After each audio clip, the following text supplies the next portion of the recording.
I pulled my rental car into the driveway of my grandmother's lake house, the gravel crunching under the tires sounding different than I remembered. Something was off. The hydrangeas she'd planted were gone. In their place stood a pristine rock garden that looked like it cost more than my first car. I'd been in Seoul for 2 years on a Fulbright scholarship, teaching English literature at a university and working on my dissertation. The plan was simple. My mother and my sister Ashley would check on the house every month, make sure the pipes didn't freeze, forward any important mail. In exchange, they could use it for weekend getaways. Fair trade, or so I thought. Before I tell you about the Mercedes SUV in the garage that definitely didn't belong there, and the legal document hidden in my grandmother's hope chest that was about to turn their celebration into a federal case, drop a comment and let me know where you're watching from. I want to see how far this reaches. I grabbed my suitcase from the trunk and walked toward the front door. My key slid into the lock, turned halfway, and stopped. The locks had been changed. I stood there for a moment, my hand still on the key, processing. Then I heard laughter from inside. Not just any laughter. My mother's distinctive cackle and Ashley's high-pitched squeal, the sound of champagne bottles clinking. I walked around to the side of the house and peered through the window. The living room I'd grown up visiting every summer had been completely transformed. The worn, comfortable furniture my grandmother had loved was gone. In its place stood a modern white leather sectional that probably cost $15,000. Abstract art I didn't recognize, hung on walls that used to display family photos. My mother and Ashley were there, along with Ashley's husband Derek, all dressed like they were at a cocktail party. They were toasting something. I knocked on the window. 3 faces turned toward me, and I watched the color drain from my mother's face in real time. Ashley's smile froze. Derek looked confused, like he was trying to remember who I was. My mother came to the door. She didn't open it all the way. She stood in the gap, blocking my view inside, her body language screaming that I was an intruder. "Emily," she said. "My name sounded like an accusation. You didn't tell us you were coming home." "I didn't realize I needed permission to visit my own house," I said, keeping my voice level. In 2 years of teaching, I'd learned that the calmest person in the room has the most power. I wasn't going to give her the satisfaction of seeing me lose control. About that, she glanced back at Ashley, who had appeared behind her. "We need to talk." "So talk. Maybe not here. Maybe we could go to lunch tomorrow and—" "Mom," I said it quietly, firmly. "Open the door." She did, but reluctantly. I walked past her into a house I barely recognized. Everything that had made it my grandmother's home was gone. The antique secretary desk where she'd written letters, the handmade quilts, the photographs of 4 generations of our family. All of it. Erased. "Where's Grandma's furniture?" I asked. "We donated it," Ashley said, like this was the most reasonable thing in the world. She was wearing a Cartier bracelet I'd never seen before. "It was old, Emily. Falling apart. We upgraded." Upgraded. I repeated the word, testing it. "With whose money?" "Well," my mother smoothed her hair, a tell I'd known since childhood. She was about to lie. "That's what we needed to talk to you about. You've been gone for 2 years. We've been maintaining this place, paying the property taxes, the utilities, the upkeep. It's expensive. I sent you money every 3 months," I said. $1,500 for exactly those expenses. "That barely covered the heating bill," Derek chimed in. He was leaning against the new kitchen island, completely at ease in my house. "This place is a money pit." I looked at him. Really looked at him. New Rolex. Designer jeans. The kind of confidence that comes from a recent financial windfall. Something clicked in my mind. "How much did the renovations cost?" I asked. "That's not really your concern anymore," my mother said. The air in the room changed. I felt it like a drop in temperature. "Explain that sentence," I said. Ashley and my mother exchanged a look. It was Ashley who spoke. "You abandoned this place, Em? You went off to Korea to find yourself or whatever, and we were left dealing with everything. The roof leaked last winter. The dock needed replacing. We had to make decisions." "What kind of decisions?" "We sold it," my mother said. Just like that. 3 words. "We sold the house 6 months ago. We've been meaning to tell you." The room tilted slightly. I gripped the edge of the new kitchen island to steady myself. "You sold my grandmother's house." "It was in my name," my mother said quickly. "Technically. Grandma left it to me in the will, and I was letting you use it, but legally." "No," I cut her off. "Grandma's will left the house to me. I have a copy. I read it at the lawyer's office the day after her funeral." My mother's face hardened. You're remembering wrong. You were emotional. The will clearly stated, I have it in writing, Mom. My voice was still calm, eerily calm. And even if you're listed as temporary trustee until I turn 25, which I did last year, that doesn't give you the right to sell without my consent. Well, it's done, Ashley said. She stood up, suddenly aggressive. The new owners take possession next month. We used the money to pay off some debts. It's gone. You can't unring a bell. What debts? I asked. That's private, Derek said. I looked at the Rolex again. At Ashley's bracelet. At the Louis Vuitton bag on the counter that cost more than most people's monthly rent. You didn't have debts, I said slowly. You had wants. Oh, here we go. Ashley rolled her eyes. Saint Emily, back from her enlightenment trip, ready to judge us lowly mortals. You gotta go live in Korea for 2 years, fully funded, having adventures. We were here, dealing with real life. I was teaching and researching, I said, on a scholarship I earned, not stealing from family. We didn't steal anything, my mother snapped. The house was legally mine to sell. I had power of attorney from when you were abroad. I made a business decision. Power of attorney for medical emergencies and mail, I corrected. Not for selling real estate. Semantics, she said. I smiled. It wasn't a warm smile. It was the smile I gave students when they tried to bullshit their way through an essay they hadn't read the book for. Who bought it? I asked. A developer, Derek said. Cash offer. Way above market value. We'd have been idiots to turn it down. How much? $480,000, my mother said. I did the math in my head. The property was worth about $400,000, maybe $450 in a good market. They'd sold it for slightly above value to someone willing to pay cash and skip certain inspections. Someone who didn't look too carefully at the paperwork. And where's my share? I asked. Your share? My mother laughed.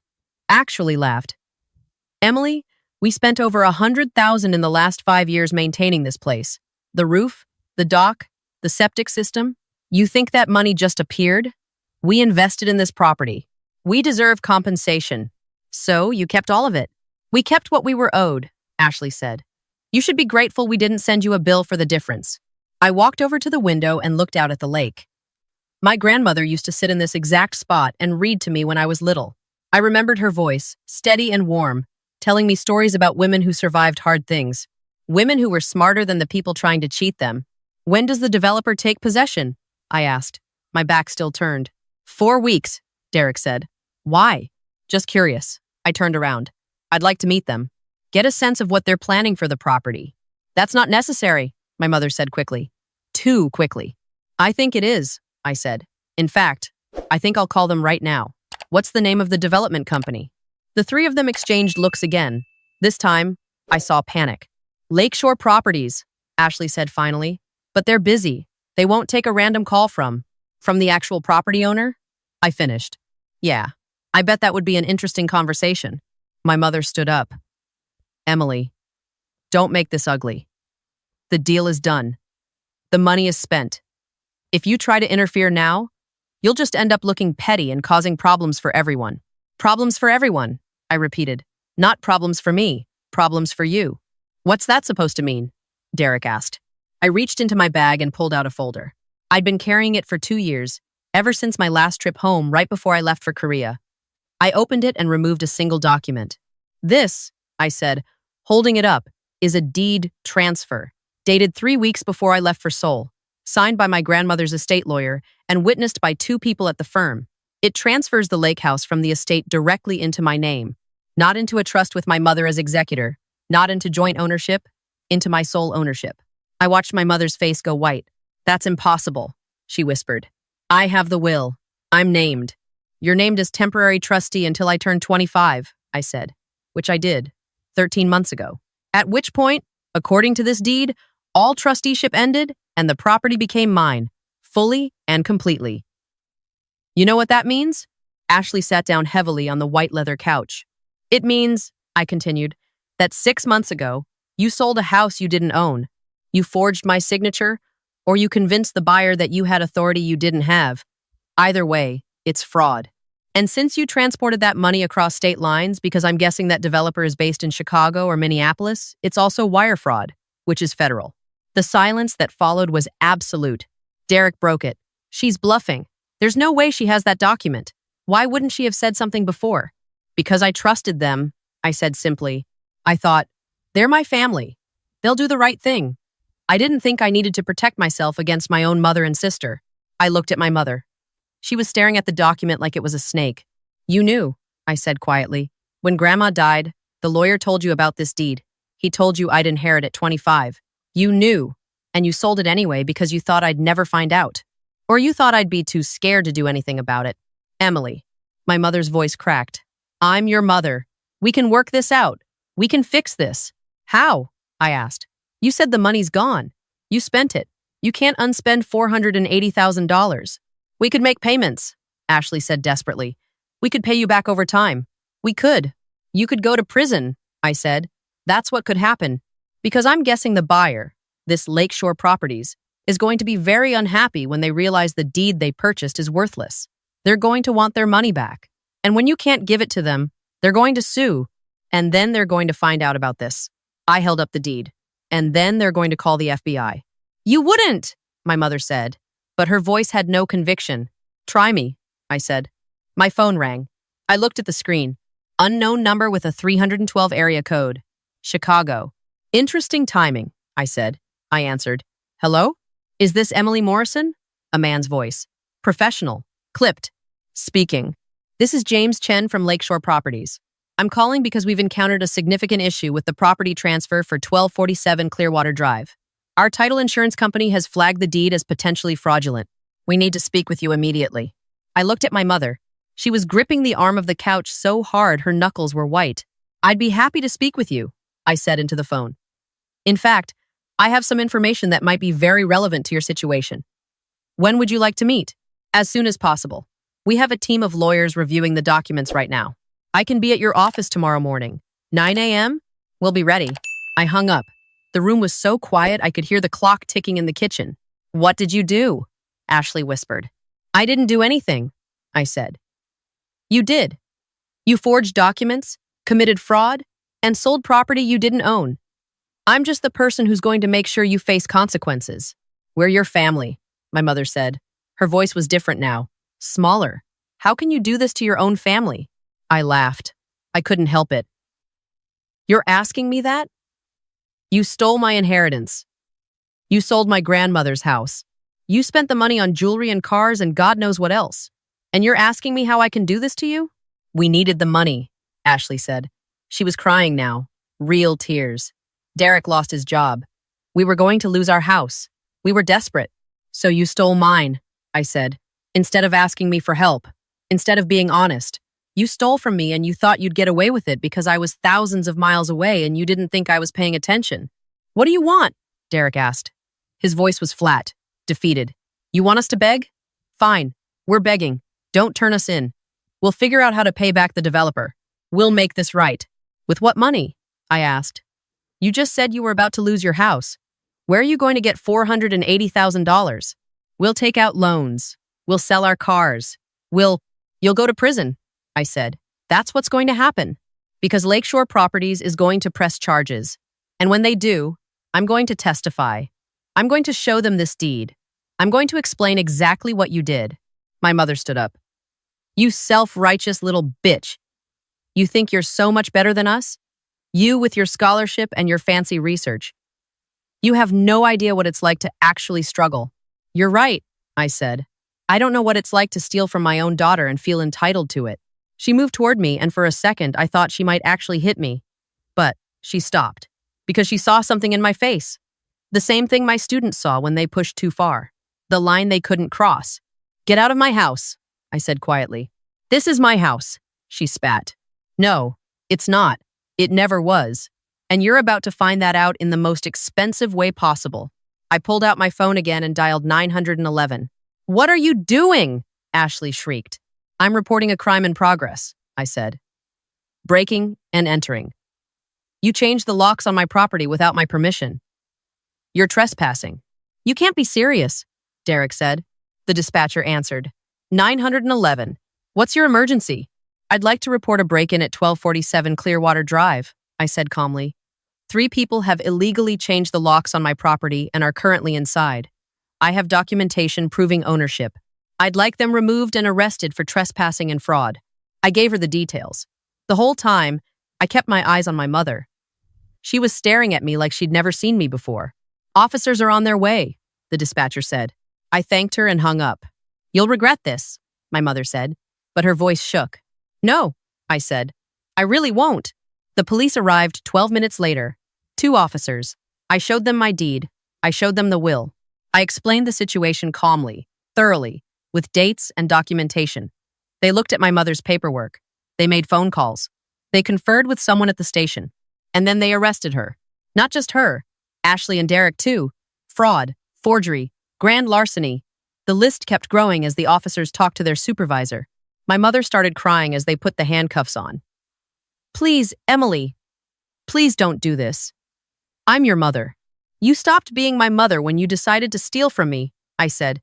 You made a choice. Now you get to live with it. They let her out. The neighbors were watching. Mrs. Patterson from next door. The Johnsons, who'd known my grandmother for 40 years. They all saw. They all knew. After the police left, I stood in the empty house. It was quiet. Too quiet. I walked through the rooms, looking at the changes they'd made. The expensive furniture, the trendy art. None of it was them. It was just stuff they'd bought with stolen money, trying to fill the emptiness of their own lives. I found what I was looking for in the master bedroom closet, hidden behind the new designer clothes Ashley had hung there. My grandmother's hope chest. The one piece of her they hadn't sold or donated. Maybe they didn't know what it was. Maybe they'd forgotten about it. I opened it carefully. Inside were the quilts my grandmother had made. The photo albums. The letters she'd written to my grandfather during the war. Everything that mattered. Everything that was actually valuable. At the bottom, I found a letter, addressed to me, in her handwriting. My dearest Emily, it read. If you're reading this, I'm gone, and I hope you're living the life you've always dreamed of. I'm leaving you the lake house because I know you'll love it the way I did, but I'm also leaving you a harder gift. The truth about your mother. She's always been someone who takes shortcuts, who thinks the world owes her things she hasn't earned. I've tried to shield you from it, but you're smart. You've always been smart. Trust your instincts, protect yourself, and remember that family is something you choose every day through your actions, not something you're born into. You are my family because you choose love and honesty. That's all that matters. Be strong, my girl. And don't let anyone, not even the people who share your blood, convince you that you're worth less than you are. I sat on the floor and cried. For the first time since I'd arrived, I let myself feel it. The betrayal, the loss, the grief. But also, underneath it all, relief. Because I'd been carrying the weight of their expectations for so long. The dutiful daughter. The one who didn't make waves. The one who always forgave. I was done with that. The next morning, I met with James Chen at Lakeshore Properties. He was younger than I expected. Mid-30s, sharp suit, sharper eyes. He had 3 lawyers with him. I showed them everything. The deed, my grandmother's will, the timeline. They listened without interrupting. When I finished, James leaned back in his chair. We ran a title search after the red flags came up. Standard procedure for our insurance company. That's when we realized the deed your mother provided was falsified. She used an outdated power of attorney form and forged your signature in 3 places. I never signed anything, I confirmed. We know. We had a handwriting analyst compare the signatures. It's not even close. He paused. We've already filed a lawsuit against your mother, your sister, and Derek Morrison for fraud. We're pursuing criminal charges as well. The FBI is involved because of the wire fraud component. How much money can you recover? I asked. Realistically, maybe 10 to 15%. They've spent most of it. We'll seize their assets, but it won't cover our losses. What about the house? The sale is void. The property reverts to you. We're withdrawing our claim. He slid a document across the table. We need you to sign here, acknowledging that the transfer was fraudulent and you're resuming ownership. I signed. My hand was steady. I'm sorry this happened to you, James said. Family stuff is always the messiest. It's not the family I'm sorry to lose, I said. He nodded. Fair enough. The trial took 8 months. My mother tried to make a deal. She offered to testify against Ashley and Derek in exchange for a lighter sentence. The prosecutor declined. They had enough evidence to convict all 3. In the end, my mother got 4 years in federal prison. Ashley got 3. Derek got 5 because he had a prior conviction for check fraud I'd never known about. The day of the sentencing, my mother looked at me across the courtroom. She mouthed the words, "I'm sorry." I looked away. Because sorry wasn't enough. Sorry didn't unsell the house. Sorry didn't unforge the documents. Sorry didn't undo the fundamental breach of trust. Sorry was just a word she used when she got caught. I moved back into the lake house. I replaced the furniture with pieces I chose myself. Not expensive designer stuff, just comfortable, lived-in things that felt like home. I hung my grandmother's quilts on the walls. I put the photo albums on the shelves. I started writing again. The dissertation I'd abandoned, the stories I'd been too afraid to tell. And every morning, I sat in the window where my grandmother used to sit, and I looked out at the lake, and I remembered what she'd written. Family is something you choose every day through your actions. I chose peace. I chose honesty. I chose myself. And I've never looked back. If you've ever had to choose yourself over people who claim to love you, share this story. Because sometimes the hardest thing you'll ever do is the rightest thing you'll ever do. And you deserve to know you're not alone.